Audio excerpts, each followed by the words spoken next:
And we're back. We had a little issue with that, but you were talking about, we're talking to reclass that hopefully the numbers will be published from the GHSA for the new classifications by the end of the month. But, we're also talking about the Georgia High School Football Daily's recent projections that they used, the 2019 numbers for private schools, 2019 out-of-zone multiplier, and then the spring of 2021 for public schools. But you were talking about legislate, and yes, I agree with that. But as a parent, you're gonna be like, hey, this is, no, this is not fair. Right. But on the flip side of that, Jeff, what is not fair is your doors being open for anybody to come in, and that's kind of what they're trying to do here. Right. While a Chestatee, we'll use schools like a Chestatee and a Banks County, who we've mentioned, Commerce, Towns. Habersham Central, Dawson County. I mean, these schools, they're only able to use what's within their zone of influence, or whatever their school zone is. So they don't get to pick and choose. I mean, if somebody comes into the area that's good, they have to go through the process of becoming eligible, and then people go, oh, well, wait a second, they moved so and so, did they? But nobody seems to care if that happens at St. Pius. The only thing that it is the out of district, right? So I mean, there are rules for people that will transfer to a private school that is, say, for example, Lakeview in Gainesville's district or whatever the district it is. You can't transfer there. Yeah, but it doesn't seem like the restrictions are as stringent on going from, say, Gainesville to Lakeview as it would be going from Lakeview to Gainesville. I mean, you've got to live in the zone. Yeah, you've got to live in the zone. Well, that's Lakeview. what I'm saying. I mean, Lakeview, that's. Right. No, you're correct. No, you're correct on that, because if you move from, look, let's say you're going Lumpkin County to Lakeview, you're good. Right. Well, let's just say you're living in Banks County, but you go to Gainesville and you're going into the out of school zone or whatever you're able to do. Well, you've got to jump through a lot of hoops to be eligible at Gainesville. But if you want to go to Lakeview, it's like, oh, okay, you're going to Lakeview. Yeah. I'm not picking on Lakeview, and if I've got it wrong, Lakeview, I'm sorry. I'm not trying to. Well, Lakeview is one of the schools that will not be affected. Right, they're not affected by this. Class A private is off the table. But what I'm saying is, I don't know if the rules are exactly the same if you want to go from a public school to a private school, because. If they're a private school like a St. Pius or a Marist or Blessed Trinity or some of these other big ones, GAC, you don't have to live in a zone to be able to go to the school. You can just go walk in the door and it's like, I'd like to go to school here. Yeah. Where do you live? Okay, what's your address? Okay, that's great. And that's the way I understand it works. But again, you want to go to Chestatee, you want to go to Banks County, you want to go to Commerce, you've got to live in the zone. Yeah. Or, you've got to jump through a lot of hoops. I mean, we saw what happened with Valdosta last year. Guy moves into the area, but he didn't do it right. Kid becomes ineligible at Valdosta. They have to move again. Yeah. I'm not saying it's a mess. That's the way it should be. But, I think it's going to be real interesting to see what, in our projections, we had a school that really could start a big domino effect that's in our area, and that would be Riverside. Where are they going to put Riverside? The new projections have Riverside jumping all the way to Class 3A. Yeah, that hasn't put it 3A. The natural region for them, if these, again, it's going to change, as Adam said, 1,000 times before they get the final numbers. But 7-3A is basically unchanged. You've got North Hall, Bluff, White, Lumpkin, Dawson, West Hall in it.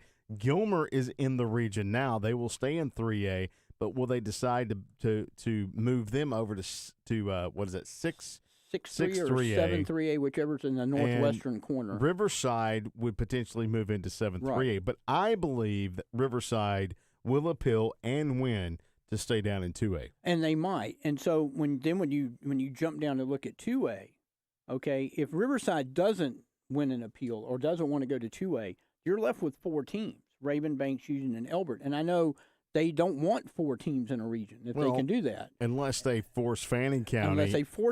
Back over to 8-2A out of Region 7-2A. Right.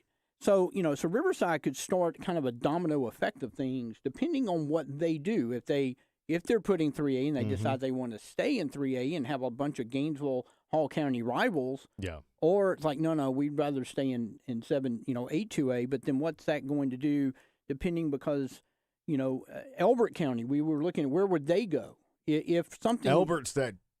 Boy, they're the massive outlier. Team that's they have no home. All by itself. They have no home. So they get thrown into the mountains because if they don't go in the mountains, then they're looking at go to Augusta. Yeah, some 2-hour road trips. Yeah. We looked at. I mean, it was nuts. There's some domino effect that could happen.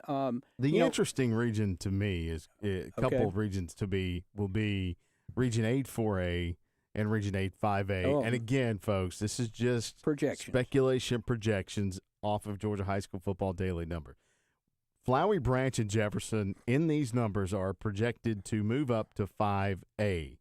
Habersham Central projected to move down to 5A from 6A. Winder Barrow as well from 6 to 5. That's correct. So you've got Appalachia, Hab Central, Winder Barrow, Clark Central, Johnson, Jefferson, Flowery Branch, and where's Loganville? Well, they're in the region now. Mm-hmm. Where do they go? Because there'd be they could go with the Henry County teams because you're looking at potential almost 8 teams in a region. That's going to be too many because then you'll have another region that's only got 5. So you got Eastside and Greenbrier that was in that region as well. Right. Or that is in the region right now. They could stay. They could go with the Henry County teams. Will they appeal?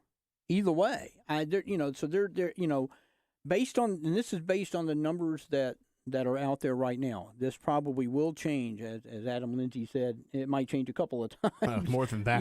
But the thing is, though, when they usually come out with these initial numbers, they're usually pretty close. Yeah, well, I mean, they usually these are not GHSA initial numbers. Right. So, but yes, you're right. But they're taken off of public information numbers. They're taking off public information numbers, but to the fall of 2021, they'll need to put that into the equation to get the real numbers. But 8-4A, that's another good with one. Branch and Jefferson moving out of it, Jeff, that leaves North Oak County. Power vacuum. Jackson County will stay down as they were, I believe, 4A last time they decided to play up in 5A. Right. Cedar Shoals will stay down. Madison County will stay down. Chestatee will stay put. East Hall will stay put. Walnut Grove will stay put. East Forsyth.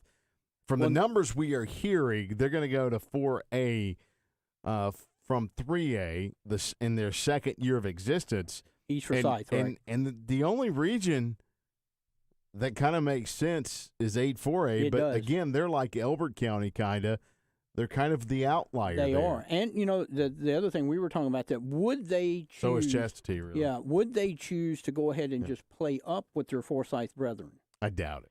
That's a huge jump. It's a massive jump. 3 to 7. Your second year. Yeah, 3 to 7A in just your second year. I don't see that. Let's call Brian Allison up, see what he says. No. Yeah. I might not be able to get him on the air. Yeah, hold on, Coach. No. But no, so there are a lot of teams out there. There were a lot of teams like Calhoun and Woodlands Carterville are outliers in 5A. They're the only 2 schools, like north and west of Atlanta that are in 5A. Mm-hmm.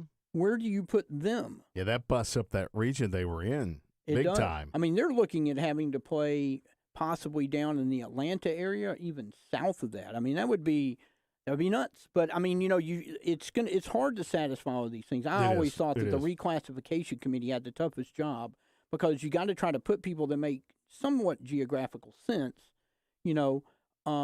There's always going to be somebody that's going to face a 2.5 hour ride for a region game. Oh, yeah. And, of course, it's not just football we're talking about. You got basketball, this is baseball, softball, some of these things where they travel 2 or 3 times a week. Yeah. I mean, that's where you need a good mechanic on hand. Keep those buses going. Well, Jeff, folks can go check it out on the website to access WDWin.com. We've got our projections up. But again, folks, just our speculation off of Georgia High School Football Daily numbers. Nothing is in stone. No. Nothing is rock solid.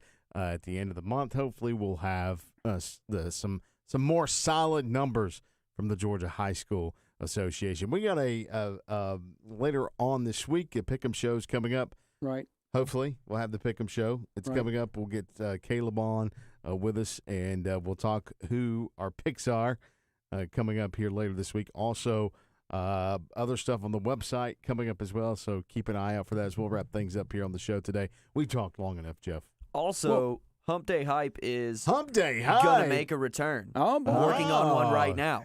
And not at this moment, but today. Folks, I tried to get him to talk what Braves day it is. Yeah. I tried to get him to talk some baseball. You see, he doesn't want to talk baseball. We've already talked about 25 minutes, Jeff. I know, but okay, I'm just you saying. could talk all day without stopping. I'd let you That would be get great. more All than right, your let's word get out in. of here. Jeff's at Heart JJ22. I'm at Thebo Wilson. Seth at Seth._sin You will Fantastico. never stop getting it wrong. .com Up on arrow, I think. Instagram/Instagram. Maybe this is why I don't have that many followers, because Bo won't ever say it right. I have Either no way. idea. Seth, I can tell you I have no idea what your Instagram is. And that is okay, Jeff. It's the Access Sports Instagram. Basically, yes. Okay. Seth is the leader of the Instagram, the Instagram. All right, guys. Have a good week. Have a great week, everyone. Don't forget to check the website for all your happenings of local sports and Friday game night for high school football. For Jeff and Seth, I'm Bo. Enjoy the rest of your week, everyone.